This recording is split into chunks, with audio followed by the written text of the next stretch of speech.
In this video, we'll be replacing front brake pads and rotors on a Mercedes. First thing you're going to want to do is remove the wheel.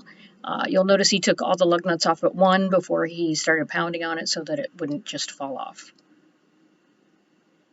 You're going to remove the caliper spring. You may need a pair of pliers or a small screwdriver to get that out.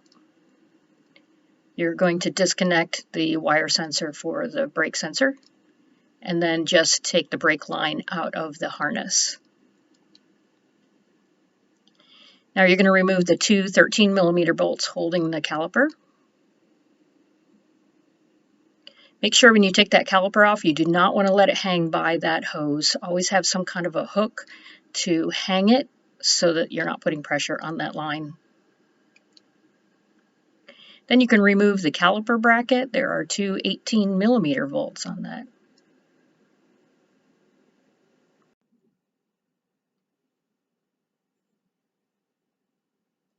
All right, now you're going to remove the rotor mount bolt using an impact driver, if you have one of those.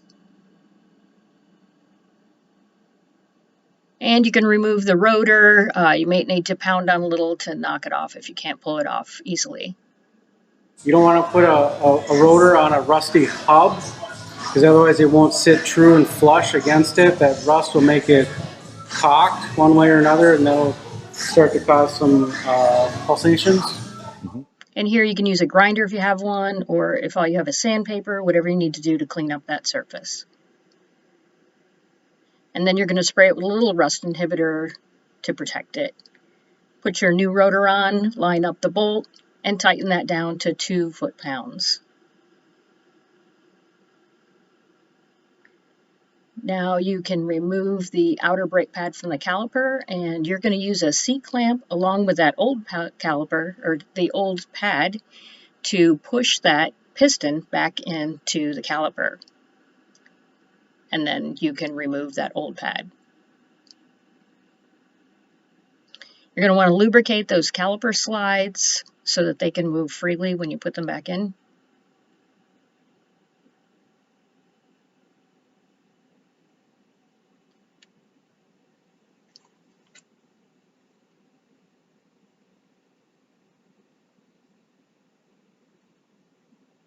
And you can put a little bit of lubricating on the dust seal itself.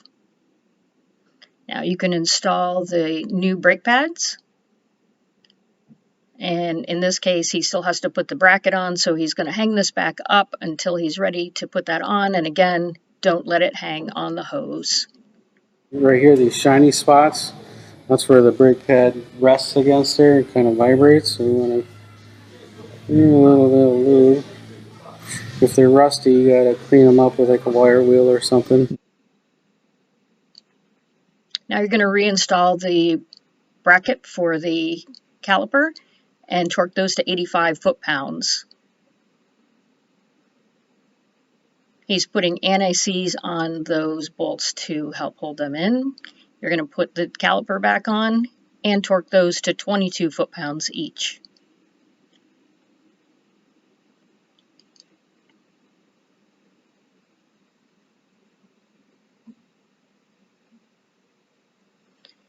Make sure you remember to put that caliper spring back in. Put the harness back in its seat and reinstall, connect the sensor for the brake warning light. Now you can put the wheel back on. You're going to torque those lug nuts down to 100 foot-pounds each. When your brake job is completed, before you start the car, before you put it in gear, pump the brake pedal. Pump the brake pedal up until you got a nice firm pedal.